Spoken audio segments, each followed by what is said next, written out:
In our discussion this evening of the biography of the Prophet ﷺ, we will examine his marriage to Sawdah. Previously, we've examined the Prophet's marriage to Zainab bint Jahsh and the circumstances surrounding that marriage. One of the marriages of the Prophet ﷺ was the marriage that he had with Sawdah bint Zam'ah.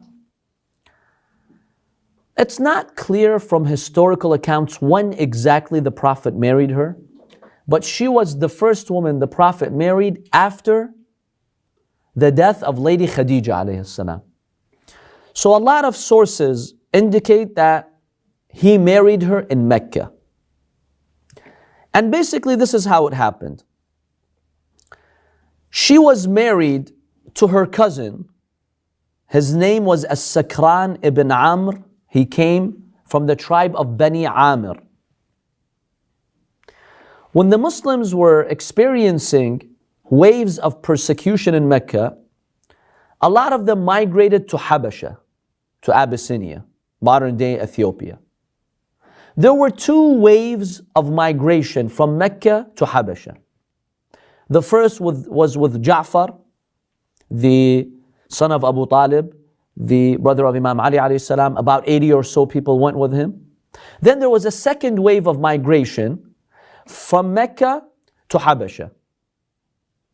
Sawdah, along with her husband, who was also her cousin, they went to Habasha in that second wave of migration. They stayed there for a while, and then they came back to Mecca. When the migration ended, they came back to Mecca. When Sawdah and her husband came back to Mecca, her husband died. His name was As-Sakran ibn Amr. He died. So now, after all these years of struggles and sacrifices and leaving their hometown and spending time, literally being exiled from their city, and now that she came back, she lost her guardian and protector. The Prophet ﷺ felt responsible to take care of her. Khadija had died too, so the Prophet was not married at this point. He did not have a wife. And in fact, some hadiths narrated by Sunni sources, they say that Khawla, the daughter of Hukaym, she was the wife of Uthman ibn Mad'un. You know Uthman ibn Mad'un? He was one of the companions of the Prophet, one of the good companions of the Prophet. His wife, she came to the Prophet ﷺ. She told him, Ya Rasulullah, we see you so sad after Khadija, after she passed away. It's a good idea if you get married. We really encourage you to remarry. And we do recommend Sawdah as well. Sawdah, she's lost her husband. And it's good for you to be married. That will probably reduce the depression that you're going through or the sadness that you have over Khadija. So the Prophet, once he saw this decent lady trying to facilitate that, he accepted. And he said, okay, I'll marry her for the sake of Allah subhanahu wa ta'ala. So we find that the Prophet, when he married Sawdah, he was not looking for a young, beautiful woman, a virgin girl, as it was customary for those elite Arabs to always look after. No. She was a little bit, old. She wasn't very young. She was a widow. She had nothing really special to offer him. But the Prophet ﷺ, out of his care for women like that, who were now vulnerable, they lost their husbands and they sacrificed after the religion of Islam, they were persecuted. The Prophet said, okay, I'll take her in my care and I will marry her. So the Prophet wanted to show her compassion. So the Prophet ﷺ marries her, and then the migration to Medina happens. The Prophet moves to Medina. A number of sources indicate at this time he was married to Sawdah, and they went to the city of Medina. Lady Fatima alayhi salam was also with the Prophet ﷺ. So when the Prophet comes to Medina, he secures a house, a room for Sawdah. So remember, she's the first wife that he remarries after Lady Khadija alayhi salam. And the Prophet is living in that house. There are some sources even indicate that Lady Fatima would for some time be in this house as well. Let's shed some light on the relationship of the Prophet between him and Sawdah, because there are a lot of hadiths that are disturbing about that. First of all, Sawdah, unfortunately, she developed strong ties with Aisha later on when the Prophet married Aisha. So the wives of the Prophet basically were two groups, two camps, two parties. You had the party of Aisha and the party of Salama. Who was with Aisha in her party? Hafsa was with her. Who else? Sawdah. Sawdah also sided with Aisha. Whereas Salama and a number of other wives, they were from a different party.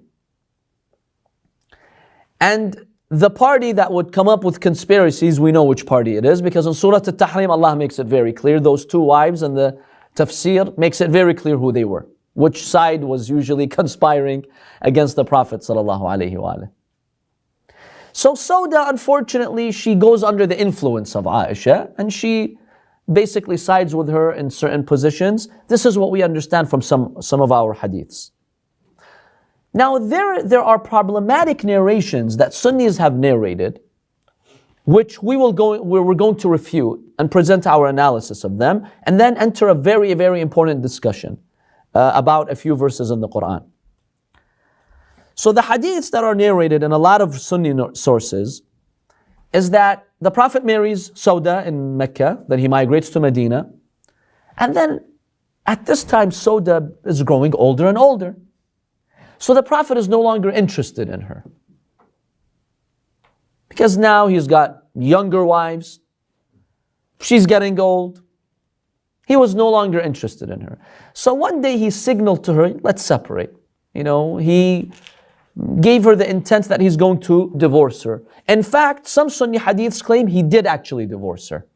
Like, okay, I no longer need you. Ma'as-salama. Go, I divorce you. There are Sunni sources that say he did divorce her, whereas other sources state he threatened to divorce her. So one day, as the Prophet was passing by in the street, she sat on the street literally crying and begging him. She told him, Ya Rasulullah, did I hurt you? Did I violate you? Did I do something wrong that you want to punish me? He said, no, not really. She told him, why did you divorce me? I'm not interested in marrying any other man. And I want to be your wife. On the day of judgment, I want Allah to resurrect me as a wife of the Prophet. Why did you take that honor from me? The Prophet feels bad for her according to these hadiths. He says, okay, they were still in the raj'a period. When a man divorces his wife, there's a 3-month or 3 period cycles that they have to wait. She was in that. So the Prophet says, okay, come back. But she made a deal with the Prophet to encourage him to accept her back. In Islamic law, if a man is married to a permanent wife and he has multiple wives, he has to give each wife 1 night. So let's say a man has 4 wives. They are entitled by the Islamic law of equality to have 1 night with this person, with their husband. So it would be haram for this husband to spend 2-3 nights with one of his favorite wives and then skip some nights with another wife. This is haram. Unless she willingly says, you don't have to come. She's fed up with him too. Get out of here. But she's entitled to that 1 night according to Islamic law. Okay. Sawdah, being the wife of the Prophet, she was entitled to a night. So when the Prophet supposedly divorced her, or he threatened to divorce her, she made a deal with him. She told him, look, if you take me back as your wife, I will give my night to Aisha. So she gets 2 nights, and I give up my night. I don't expect you to be intimate with me anymore, or even come and spend time with me. The Prophet accepted this deal, and he married her back, basically. Like I said, these are hadiths that we're going to refute. They're troublesome hadiths. And the claim is, when this happened, Allah subhanahu wa ta'ala revealed verse 128 of Surah An-Nisa. وَإِنِ امْرَأَةٌ خَافَتْ مِنْ بَعْلِهَا نُشُوزًا أَوْ إِعْرَاضًا فَلَا جُنَاحَ عَلَيْهِمَا أَنْ يُصْلِحَا بَيْنَهُمَا صُلْحًا. Basically, those proponents of this idea and how they've applied this verse to this situation. The verse is stating, and if a woman is concerned that her husband is now repelled by her, or he's turning away from her, but she's willing to make a deal with him that, look, I'll stay in this marriage, let's not go to divorce, but I will relinquish some of my rights, right? And you can continue not spending time with me, but at least let's stay married. The Quran says, فَلَا جُنَاحَ عَلَيْهِمَا أَن يُصْلَحَا بَيْنَهُمَا. There is no harm in them going back to one another and staying married. That's fine. If that's a deal that they reach, they willingly reach this deal, that's fine. We don't have a problem with that. They can do that. This is the linguistic meaning of the verse. So some claim that this verse was revealed telling the Prophet, yes, you didn't really want her anymore, but now that she's asking you and she's relinquishing some of her rights, it's okay, you can go back to her. You can stay in that marriage, as long as she's okay with it. So that's the meaning of the verse, and that's how they have applied it. So Bukhari and other sources are very clear that she gave up her night to Aisha because Aisha was the favorite wife of the Prophet. And in fact, a lot of these hadiths are narrated by Aisha herself. She claims that Sawdah gave up her night in her favor because she was the favorite of the Prophet's wives. Let's stop at this point here. The Prophet ﷺ, the Quran describes him, وَإِنَّكَ لَعَلَى خُلُقٍ عَظِيمٍ. You have the best moral standards and akhlaq. The reason why the Prophet married her in Mecca was why? He could have married another younger, more beautiful girl. Why did he marry her? She lost her husband. The Prophet wanted to take her in her care. Is it at all reasonable, based on your understanding of the personality of the Prophet, that now when he came to Medina, he married a younger wife or had other wives, and Sawdah's getting old, the Prophet wants to divorce her, is like, okay, I no longer need you? Do we ever see a similar practice by the Prophet ﷺ? Never in his lifetime do we see that. The whole reason why he married her in Mecca is because he wanted to take her in her care. Now that she's older and she's weaker, he's gonna throw her out in the street and divorce her? What does your understanding of the Prophet's akhlaq tell you? That's not something a decent man would do, let alone the Messenger of Allah. If someone does this in the community, how would you view this person? Be honest. You'd lose respect for this person, right? It's like this woman, this widow that you married out of your compassion. Now that you married someone else who's younger, you're going to tell her, okay, I'll divorce you. Not because she did anything specifically wrong, just because you're no longer interested in her. A decent man does not do that. Let alone a messenger of God who's an example for others. So right off the bat, we know these hadiths are fabricated. And if we want to analyze why they were fabricated, all the pointers point to this idea that Aisha had a tendency, or the group of Aisha, had a tendency to exaggerate her qualities and to show she was such a favorite of the Prophet, to the point where the Prophet ﷺ would go through all that just to show how much he loves Aisha. He accepted Sawdah back, so she would give up her night for Aisha. It just makes Aisha feel more special and seem to Muslims as being the special wife of the Prophet. So clearly, we see the motives behind fabrications like that. Otherwise, the Prophet's akhlaq, right off the bat, we know he would not do something like that. In fact, some of the wives of the Prophet, they gave him such a hard time, conspiracies, problems, yet the Prophet did not divorce them. Sawdah, a poor woman like Sawdah, the Prophet's going to divorce her? And then she has to beg him back and make a deal with him. Okay, I'll give up my night. That's not the akhlaq of the Prophet. So, this hadith is not acceptable at all. Any thoughts about these hadiths? It is degrading the Prophet. It is degrading. Now remember, Orientalists pick up on these hadiths like, oh, this is the founder of Islam. Very troubling. So we denounce these types of hadiths. Yes, brother. just wanted to say, like, the Prophet came as a mercy, of mankind. Character was the highest, morals were the highest. Do those who follow the books of al-Bukhari and so on, like, do they like take each hadith and like let's say it's real, like those that go against The staunch supporters of Bukhari, yes, will defend Bukhari. so And sometimes they're blinded by their love for Aisha. If so, there's something in it for Aisha, they'll accept it, unfortunately, without realizing that they're degrading the Prophet. We've seen similar examples in our biography class. Remember when we talked about Abasa wa Tawalla and Uthman? And sometimes when you tell them, well, what if Uthman is meant by the verse? No, astaghfirullah, how could it be Uthman? Well, you accept it for the Prophet, but you don't accept it for Uthman? You degrade the Prophet, so you protect Uthman's image? Unfortunately, it happens. Sometimes the Prophet's dignity is sacrificed because they want to elevate others. That's very, very unfortunate. And one thing I'd like to share here, this is an important point. When you compare between the Ahlul Bayt school of thought and other schools of thought, you never find in our genuine school of thought ever we degrading the Prophet to elevate one member of the Ahlul Bayt. That's not something we ever do. Whereas when you look at other schools of thought, oftentimes other companions or wives are elevated at the expense of the Prophet's dignity. Keep that in mind. This is a very fundamental point.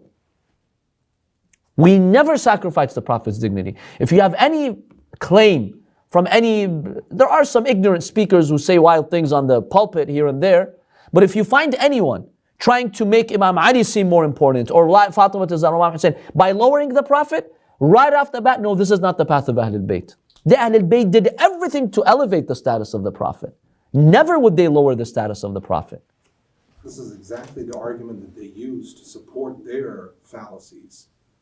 They're like, if you guys raise the status of your 12 Imams above the Prophet, why can't we raise the status of the Ummah or whoever else it is? Exactly, that opens the door for such an objection. So what we say is we never raise the status of the Imams at the expense of lowering the status of the Prophet. Never. In fact, we always, keep that high status of the Prophet sallallahu alaihi wasallam. And if there's any hadith that could do that, we reject it right off the bat. We never compromise when it comes to the dignity and the status of Rasulullah sallallahu alaihi wasallam. We're very clear with that. Whereas with their companions, no.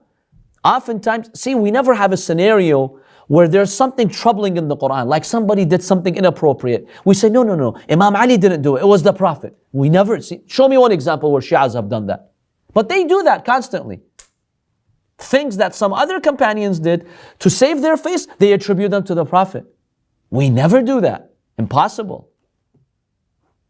No Shia would logically think that. He'll accept something the Prophet did inappropriate, but not Imam Ali. No. These are ghulat maybe. They're kafir, extremist idolizers that have existed in history. But the genuine Shias will never accept that.